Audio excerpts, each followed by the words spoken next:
the red-eyed cryptid has some very leathery wings, and if you ever saw him, you would know the death he brings. All of the other cryptids used to laugh at his juicy bum, and if you saw his statue, you would know that he has won. Oh, that end note is perfect. know, Mariah Carey, watch out. Did you love it? I did. It was very good. Yeah, I put a lot of practice into that last note in particular. Yeah, I can see. It's paid off. Welcome to the 12 Days of Christmas, Day 6. And happy Christmas if you celebrated. I hope that everyone who is having a gorgeous Christmas day. And if you're not celebrating it, I hope you're having a gorgeous day anyway. Are you ready for some spooky stories? Nope. Story number 1 comes from Aidan. Growing up, I guessed that I had the slight ability to sense spirits. Myself and some family members are very sensitive to atmosphere, so while we can't see ghosts, we can feel them through gut instinct. For example, if there's been a history of death in a building or a room, I sometimes pick up on the sadness that has happened in there. The ability to sense spirits and memories has never been strong, until a few years ago when I won a competition to go behind the scenes of Charlie and the Chocolate Factory at Theatre Royal Drury Lane, and I believe that this may have been the first and only time that I've seen a spirit. The backstage tour was amazing, and was laid out like a work experience as we shadowed a costume assistant.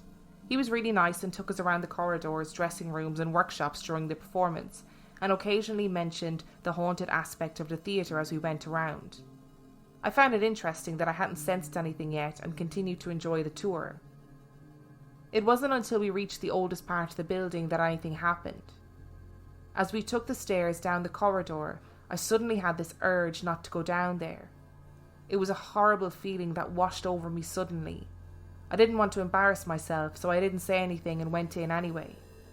I can't actually remember much of what was said by the stagehand or what I said while we were down there, but all I remember was feeling dreadful grief 10 times over.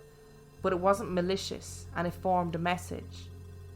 And the feeling was, if you can't help me, get out. Before the guide said anything, I asked what happened down there. In this corridor, a skeleton had been found inside the walls during a renovation, with the knife that had presumably killed the victim still inside. The theatre never buried the remains, but instead kept them on display in the same corridor along with the weapon. I remember feeling how inappropriate it was to not remove the body or the weapon from the corridor. As we left, I did mention I felt something heavy and was glad to be out of there, and our guide said someone had said hello to him outside that corridor when no one was there. The feeling eased a little after we left, but I was still shaken. The second spirit I encountered was upstairs in the wings above the theatre stage. We were up there to dress the cast who would descend from above in a scene. So the old balcony was full of people singing along loudly to the show, which made the upcoming situation even stranger. In all of this bustle, I had been on set before and knew I needed to stand quietly out of the way of the cast and the crew. I was watching the guide dress a chorus member when I suddenly felt a head appear above my left shoulder, staring at me, and then it disappeared in seconds. Then what I thought was a small grey fly floated from my left ear across my eye line to the right. But I realised it was a large speck of dust moving as a fly would. I've never seen dust move like that. I then turned to see who was there, thinking it was one of the cast or crew, and despite being busy, no one was anywhere close enough to place their head above my shoulder at that speed, without them hitting me with the rest of their body. It felt like a balloon with human eyes suddenly inflating to head size from the size of a pea, having a very inquisitive stare at me, and then deflating back down to a pea, and proceeding to fly in front of my face.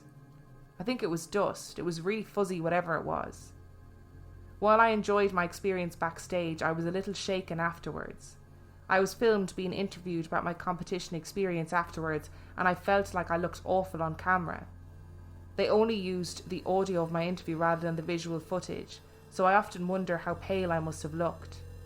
It was one of the weirdest experiences I've ever had, and I believe the dust was a spirit. For these reasons, I can confirm that the most haunted building in the UK is definitely haunted. I've heard things about that theatre that would corroborate similar Is stories. that the theatre where there was the beer Yeah. flooding Yeah, I think so. I think it's and the that two same one. little girls died? Yeah. That was such a strange explanation of what you felt, but I can imagine it perfectly. Yeah, Isn't same. that such a weird Yeah. thing? I could imagine that face like inflating and appearing, having a look and being like, who the fuck are you? And then deflating and shooting off. Yeah. So actually it wasn't really strange because it was clearly a perfect explanation because I can see it in my head. Yeah. But it's a strange thing to think about it if you don't think about what it is.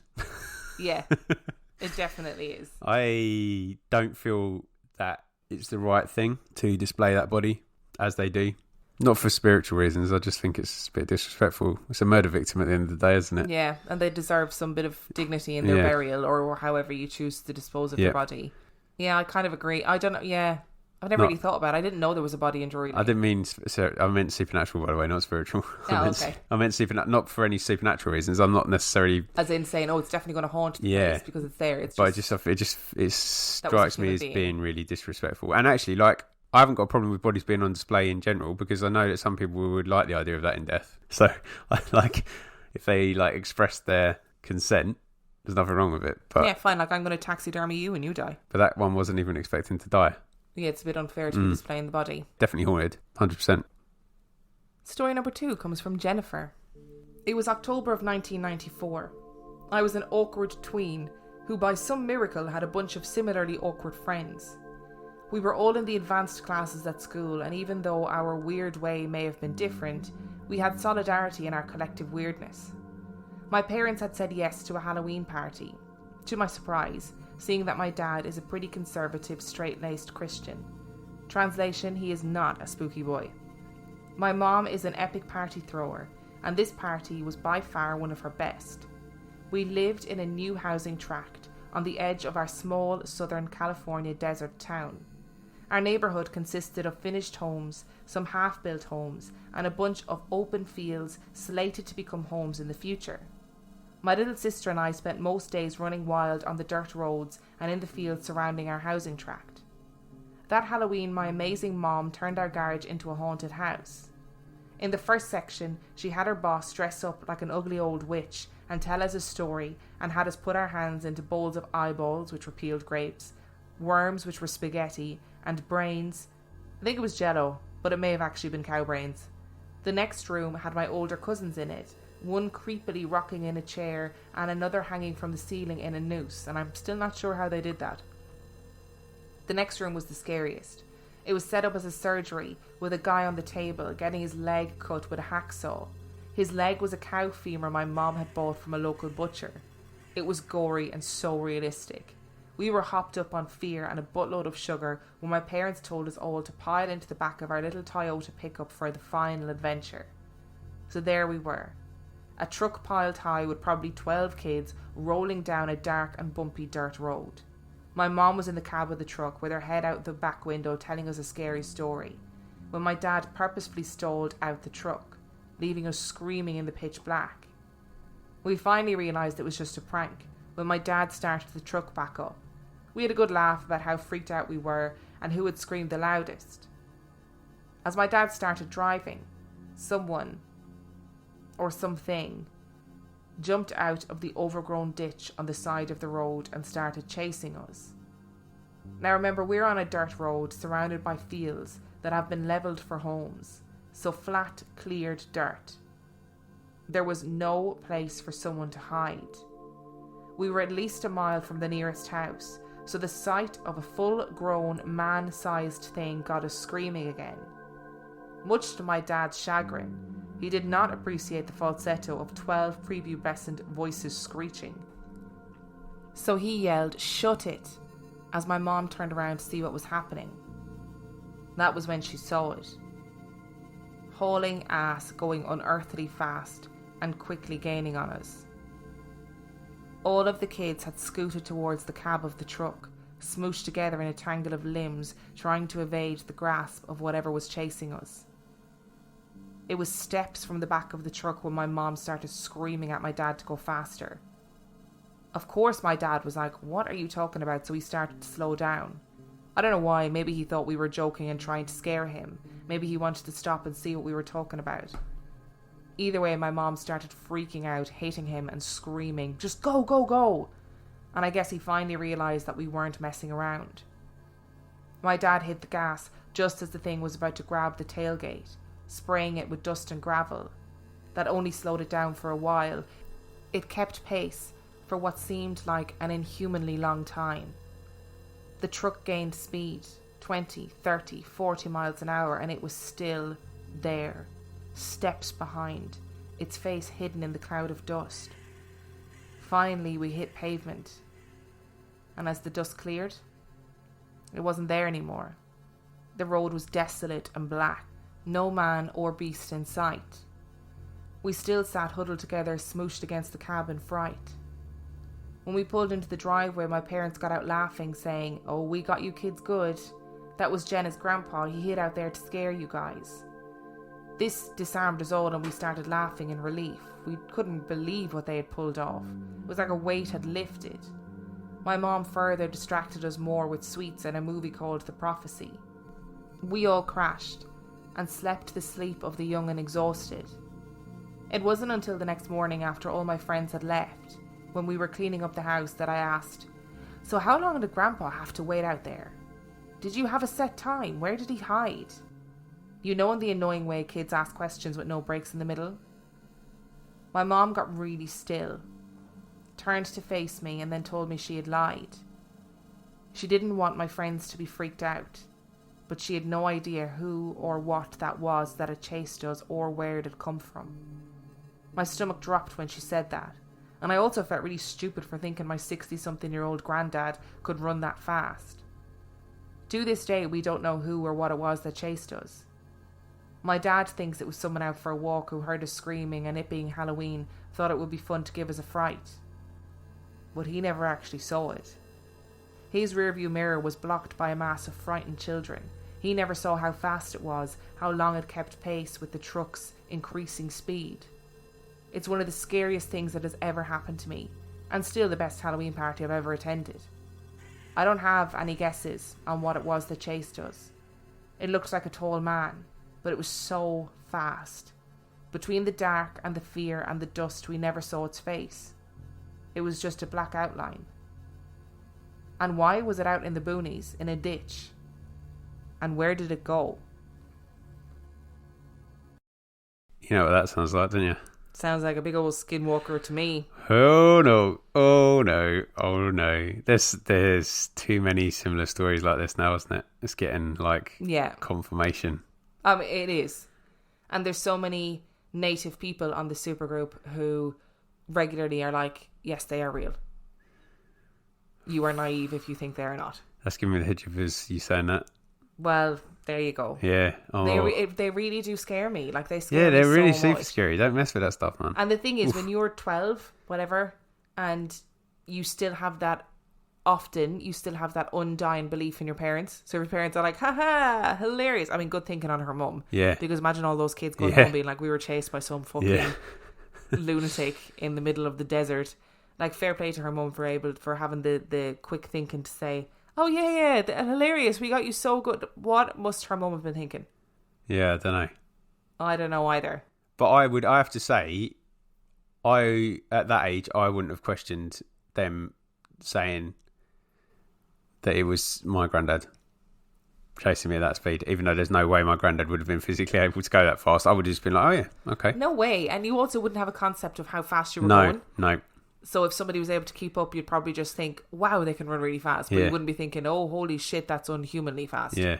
Oh, give me the heebie-jeebies. I didn't like that. On a slightly more positive note, your mum sounds like she runs an amazing Halloween party. I would go to one of those Halloween parties now. That sounds incredible. It does. It really does. It sounds like the birth of the horror maze. Fair play to her. Yeah, I'm good impressed. effort. Really good effort. 100% cow's brains as well. 100%. And story number 3 comes from Ariel. I moved into a 1-bedroom apartment on my own in my mid to late 20s. Just me and my bird, a spoiled cockatiel. When we moved in, everything seemed fine. The vibe was great. The neighbours were nice and we always felt safe. I'd lived in places with creepy vibes before, and I've also worked in places with ghosts. After moving in, I started to see movement out of the corner of my eye in the small hallway connecting the living room, bathroom and bedroom. I'd watched things fall from high shelves in the dining room as well. My bird would be on my shoulder, so I knew for sure it wasn't him. One night, my friend and I both watched as a tall, adjustable lamp in the corner of the dining room slowly folded in half, as if something jumped on top of the lampshade and rolled the shade down to the floor like an elevator. This was right after I told my friend that I thought I had a ghost cat in my apartment. Needless to say, I screamed when I saw this happen. My bird saw it too and went flying across the room. I asked my neighbours if a cat had ever died in my apartment. They weren't sure if any died, but they did say that the lady before me had many cats, but they didn't know much else about her. My job had me travelling, so I eventually bought a second bird to keep my first one company. It was a small budgie, and it too would freak out from time to time like it saw something moving on the top shelf of the dining room. A little bit later I inherited a tortoise, so I was able to blame noises and movements on her. She's too large for a terrarium and has always been a free-range house tortoise with a bed and food like a cat or a dog. She would sleep next to my bed at night time and snore and fart like a bulldog. Like I said, it was nice to actually have something roaming around the apartment to blame noises and sightings on. One thing I couldn't blame on a floor-bound tortoise was the feeling of a cat jumping onto my bed. One night my boyfriend at the time slept over and said he thought the bird was in bed with us. I was used to the feeling of something jumping on the foot of my bed, but it freaked him out once he realised the birds were in their cages in the living room, and also not big enough to feel jumping onto the bed like that. Anyone who has a cat knows what the movement feels like when you're laying in bed and they jump up to join you. Another night, when I was alone, I put my bird on top of the cage in my room, turned the lights out and went to bed. I couldn't sleep. I heard my bird starting to hiss at something, so I looked over towards his cage.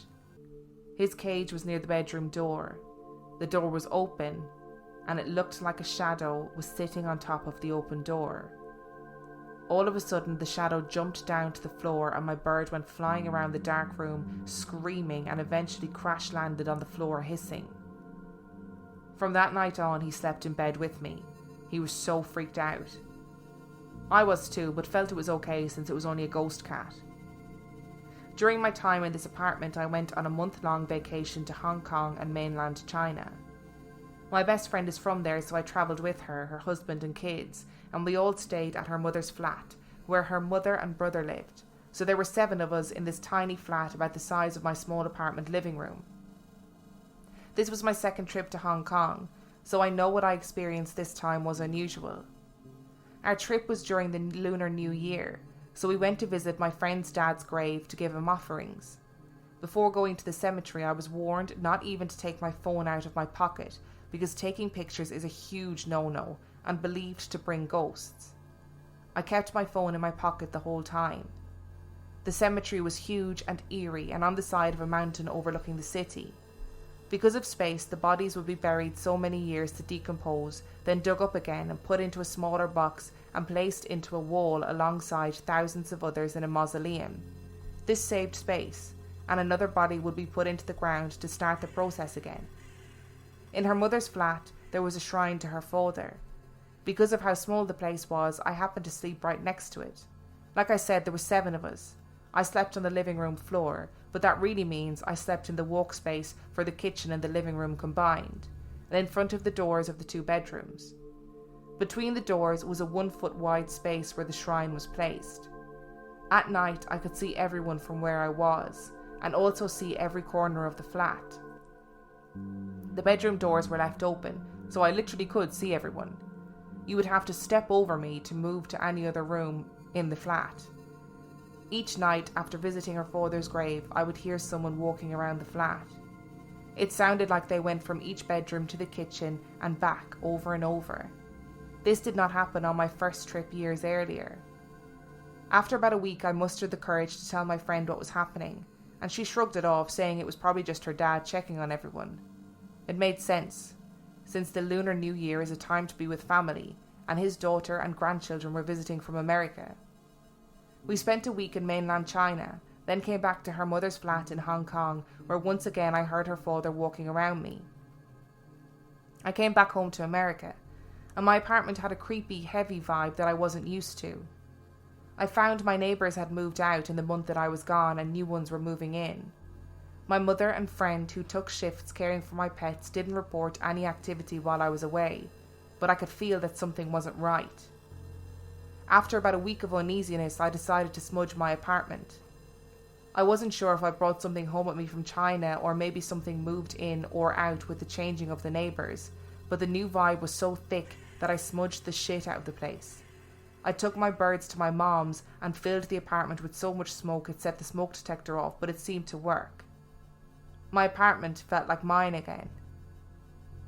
And then I saw the cat. One morning before work, my bird was hissing again. I got up to go to the bathroom when I stopped dead in my tracks. The room was dark, but I could see something sitting on the floor in front of my closet. I stood there staring until my eyes adjusted and I locked eyes with it. It looked like a mix between a hairless cat and a chihuahua. I was standing, bent over a little, staring right at it, and it was staring right back up at me. I closed my eyes real tight, and I opened them again and it was gone. When I told my friends, they said it sounded like I was haunted by a chupacabra. I never saw it again, but I'd still feel it jump onto my bed at night and see it out of the corner of my eye when I was in the living room. Now I live with my current boyfriend of 2 years in a 150-year-old home that surprisingly has no eerie vibe, no activity, no nothing, and I love it that way. The only creepy thing to happen was when I first moved in. I was upstairs with my bird and I heard footsteps downstairs and a dragging sound. My apartment had all carpeted floors, so I'd never heard my tortoise walk across hardwood before. She's just the right size to sound like a Chucky doll walking slowly through the house dragging something. Thank God it's just her, and I'm used to the sound now. I also have a real live cat too. I always recommended having a cat so you can blame weird noises and shit on it. And my birds love the new place. No more freaking out and flying around scared out of their minds of ghost cats. That really, to me, seems like that's what it is. Yeah. Like, it doesn't seem to be any other explanation for it. Messing with the birds because they hunt birds, don't they? They hunt birds and knocking stuff from high places. Yep. That's very cat-like behaviour. Yep. They love knocking shit down. Yep. And again, I love the idea of a ghost cat. I know you do. Because it makes me feel really happy that maybe when anything happens to Bimmy, that she'll come back and haunt me. And I'm really happy with that. Yep. Of all the hauntings I would invite into my life, that is one that I will invite. Although she's more likely to come back and haunt you. Yeah, true. Because she prefers you, so. Well. Sorry about that. Most people do. That's true too. I've learned to live with it, which also means that you're going to get haunted by more people than me. Oh, yeah, you will be haunted by a sum total of 0 cats or people. I hadn't thought about it like that. And story number 4 comes from Abby. My father had a great aunt named Hazel. All throughout my childhood, I've heard stories about her and my dad's experience with her growing up. My dad spent a lot of time at her apartment when his parents were working. He told me about all the TV shows he would have to watch with her not so good cooking, and an experience they had recently after she died. When my sister was around 2 years old, her and my mom were having a normal night at home. When my sister pointed to the corner of the living room and said, "Who's that lady?" My mom, of course, said knock it off, but my sister wouldn't let it go. Finally, my mom asked what the lady was doing. My baby sister started folding her hand together in a repetitive movement, demonstrating what this woman was doing. My mom immediately thought of Aunt Hazel, for my sister was doing the thing with her hands that Aunt Hazel used to always do. My mom still talks about that story to this day. The main thing that is always shared about her is how much she loved my dad. I never had the chance to meet her. She died just a couple of weeks before I was born at the age of 99. In high school, I started to have some odd experiences around the house. Nothing crazy, I would just feel a presence around me. It was never scary. I always felt like it was sweet and gentle and it was a presence that was coming to say hello. Naturally, I would giggle and say hello to Aunt Hazel. One day, I recalled seeing a woman with long dark hair and a navy denim dress in what I think was a dream the previous night. This felt significant. so I explained what the woman looked like to my mom. She seemed spooked as she explained how my Aunt Hazel had long dark hair and was buried in a navy blue denim dress. Around the same time these experiences were happening, my dad was getting ready to go on a work trip out of the country. When he was gone, the presence I felt in my room one night before falling asleep was very strong. I truly felt that there was someone in the room with me. I just shut my eyes tight and forced myself to sleep. In the morning I would tell my mom how I felt, and maybe it was Aunt Hazel and that she wanted to tell me something. The next night the same feeling occurred, but this time I decided to take a deep breath and welcome any energy that might be trying to communicate with me. I immediately fell asleep and experienced the most beautiful visitation from Aunt Hazel, and I remember it so clearly. In this dream I was sitting on a couch in a living room I did not recognise. Sitting right in front of me was my dad. Everything was focused on him. The sun shone from outside right onto him. He was young, a little chubby, and had hair. He's bald now. I've seen him young like this in pictures, but this was different. It felt so real, like I was truly sitting with this version of my dad that existed before I was born. He was smiling and laughing and looking right back at me. As I looked at him in this dream, I experienced the most overwhelming feeling of love, like this guy was my whole world. I then began to reach my hand for his face and place it on his cheek. As I did this in my dream, I quickly noticed that my hand was not my own. It was a very old hand, wrinkles, blue veins, and red nail polish. I was her. I explained this to my mom the next day and couldn't help but cry when trying to explain the amount of love I felt for my dad during that dream. I believe that this was a message from my Aunt Hazel, letting me know that she is watching over my dad while he's on a trip. I also believe she gifted me the experience of truly understanding the amount of love she has for my dad, as well as my sister and I, without ever meeting her. While contemplating this phenomenon and why it would happen to me, I often think about the closeness of her death and my birth, as well as why I embodied her in my dream. Maybe I've met her in passing, or maybe I am her. Ooh, good closing statement there. Yeah, that was good. That was very, very profound. Yeah, I like these family members coming back to visit and the various different ways they manifest themselves. It's quite heartwarming, I think. And obviously there was a very special relationship there between Hazel and the dad. Yeah. Which is good to see. I still think it would freak me out, but I think I'd calm down. Happy with it. I think I'd calm down much easier than I would if I just didn't have any context and it was like a little girl ghost running around or something like that. And especially if she's showing you this overwhelming feeling of love. Yeah. I think that is quite a gift to experience. Yeah. And again, we're ending on a good note. Yeah, it's good. On a really positive It's almost story. like you planned it. Almost. If you enjoyed today's episode, you can find everything you need to know about us on reallifeghoststoriespodcast.com. You can send your own spooky story to reallifeghoststoriespodcast@gmail.com. You can find us on Patreon, patreon.com/reallifeghoststories, where for $5 a month or $2 a month, you can have access to heaps of extra content. And on that note, we shall see you tomorrow. Bye.